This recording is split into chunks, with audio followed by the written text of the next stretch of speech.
បាទសួស្តីបងប្អូនអរគ្នាថ្ងៃនេះគឺយើងមកសិក្សាតាក់ទងជាមួយនឹងការដំឡើងភាពបែងប្រភេទហ្នឹងឲ្យធំអញ្ចឹងយើងដំឡើងប្រភេទកាលណាយើងដំឡើងភាពបែងទៅយ៉ាងម៉េចបាទ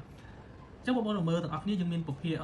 2ភាគ3បាទតាមរូបភាពនេះបានន័យថាយើងពុះវាជា3ហើយយើងផាត់ពណ៌2អញ្ចឹងបានន័យថា2ភាគ3បាទអញ្ចឹងយើងចង់ដំឡើងប្រភេទភាពបែងហ្នឹង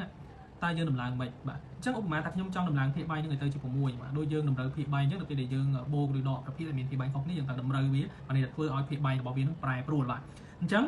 ដើម្បីដំឡើងវាទៅជា4ភាគ6នេះបាទប្រែប្រួលអាភាពបែងនេះពី3ទៅជា6នេះណាបាទតើយើងធ្វើដូចម្ដេចអញ្ចឹងយើងមកមើលទាំងអស់គ្នាអញ្ចឹងដោយសារខ្ញុំមាន2ភាគ3ខ្ញុំចង់ធ្វើឲ្យភាពបែងទៅជា6ដូច្នេះ3ត្រូវគុណនឹង2បាទនេះ3ត្រូវគុណនឹង2កាលណា3គុណនឹង2ភាគយក2ខាងលើនេះក៏ត្រូវគុណនឹង2ដែរអញ្ចឹងហើយទៅ2ភាគ3ហ្នឹងវាទៅជា4ភាគ6បាទ2ភាគ3ទៅជា4ភាគ6សំណួរសួរថាតើប្រភេទពីរនឹងដដែលអត់បើយើងសង្កេតមើលតាមរូបភាពបានន័យថាវាដដែលវាមានប្រែប្រួលរបស់ការផាត់ពណ៌យើងនៅដដែលរូបភាពយើងនៅដដែលគ្រាន់តែថាកាឡារបស់យើងនេះវាប្រែប្រួលពីកាឡា3បាទទៅជាកាឡា6បាទ6ហើយទៅជា4ភាគ6ប៉ុន្តែមើលទៅរូបភាពហ្នឹងដូចដដែលតាបាទដូចការផាត់ពណ៌ដដែលបាទអញ្ចឹងបងប្អូនទាំងអស់គ្នាមើលបន្តទៀតបាទយើងចង់បញ្ជាក់ប្រាប់ថាតើអាហ្នឹងវាស្មើគ្នាឬអត់បាទអញ្ចឹងគុណខ្វែងមកយើងយក3បាទគុណជាមួយនឹង4មកបាទ3គុណនឹង4យើងស្មើប៉ុន្មាន3គុណនឹង4 3 4ដង10 12បាទកាលណាយើងយក3ទៅគុណនឹង4នេះបាទ3គុណនឹង4យើងបាន12ហើយយើងយក6ទៅគុណនឹង2ឬក៏2គុណនឹង6ហ្នឹងគឺបាន12ដូចគ្នាបាទអញ្ចឹងបានន័យថាវាជាប្រភេទដែលស្មើគ្នាអញ្ចឹងអត់ប្រែប្រួលទេបាទឥឡូវយើងមកមើលបន្តទៀត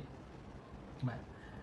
ប្រភេទនេះគឺ1ភាគ2បើតាមរូបភាពបាទបន្ទាប់មកយើងចង់ដំឡើងភាគ3ទៅជា4បាទដូច្នេះយើងត្រូវគុណ2នឹង2បាទអញ្ចឹងយើងគុណនឹង2មកទៅជា4ហើយ4យើងគុណបន្ថែមនឹង2វាទៅជា8បាទប៉ុន្តែនៅពេលដែល2គុណនឹង2នេះបាទវាទៅជា4នេះបានន័យថា1នេះក៏ត្រូវគុណនឹង2ដែរទៅបានលទ្ធផលទៅជា2នេះបាទហើយដល់ពេលដើម្បីឲ្យវាបានទៅជា8នេះបាទ4នេះត្រូវគុណនឹង2ដូច្នេះ2នេះក៏ត្រូវគុណនឹង2ដែរទៅបាន4នេះបាទ4លើ8បាទអញ្ចឹងយើងសង្កេតមើលរូបភាពមើលតើវាស្មើគ្នាអត់ស្មើគ្នាដដែលបាទគ្រាន់តែភាពបែងរបស់ប្រភេទហ្នឹងវាប្រែប្រួល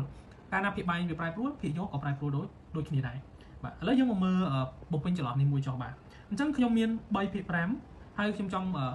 ធ្វើឲ្យភាពបែងរបស់វានឹងប្រែប្រួលបាទទៅជា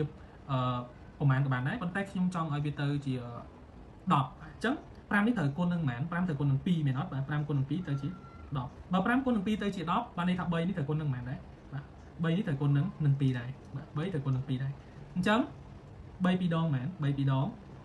5 6បាទអញ្ចឹងទៅជា6ភាគ10បាទខ្ញុំចង់ឲ្យ10នេះទៅជា20បាទខ្ញុំចង់ឲ្យ10នេះណាបាទទៅជា20បាទខ្ញុំចង់ឲ្យ10ទៅជា20អញ្ចឹងកន្លែងហ្នឹងទៅជា10ទៅគុណនឹង2យ៉ាង12ដង20អញ្ចឹង6ទៅគុណនឹង2ដែរទៅជា10 12ចឹងឃើញថាប្រភេទនេះគឺជាប្រភេទដែលស្មើគ្នាតគ្នាឥឡូវបងប្អូនមកគុណខ្វែងវាបន្តិចតាមមើល5គុណនឹង6ស្មើប៉ុន្មាន30បាទ5គុណនឹង6ស្មើ30បាទ10គុណនឹង3ស្មើប៉ុន្មានដែរ30បាទដល់ពេល3គុណនឹង20ស្មើ60ដល់ពេល